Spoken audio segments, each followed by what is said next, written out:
Hey, my name's John Gill from MadeOnAMobile, and I'm told that you need to record a piece to camera using your phone. So I'm here to give you some tips on how to get the best quality out of your phone. So of course, it's really important that people can both see and hear you. So let's start with sound. Sound is possibly more important than video.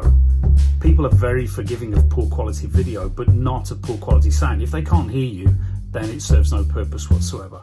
So first thing, be careful and not hold the phone so that you're covering the microphone.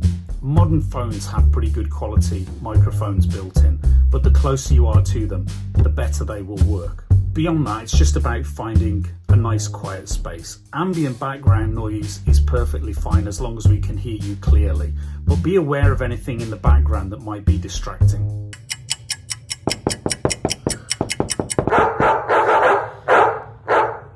No one ever wants to look up somebody's nose, so it's never a good idea to be looking down into the camera. So get some of those books that you like sitting in front of on Zoom, stack them up, place your camera on top ideally if you have a tripod, but otherwise, there are other objects that you can use to secure the phone. It's also really helpful if you look right down the lens of the camera.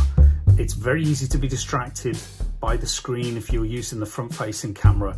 Obviously on a smartphone, a camera is usually a little black dot in a very black frame. So even something like a post-it note can help remind you and help you focus on where the camera is. So the final thing is lighting. Simply, you need to sit yourself in front of a light source with the light source facing you.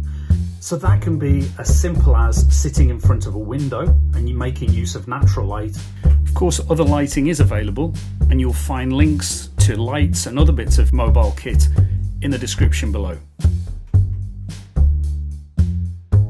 So hopefully those tips will help you get the best quality you can out of your phone. But there's one more thing. It may be important to the video that you're contributing to that you shoot either landscape or portrait. So if you're not sure, ask the person who's asked you to send the video in. So I hope that was helpful. Thank you for watching. My name's John Gill, and this video was made on a mobile.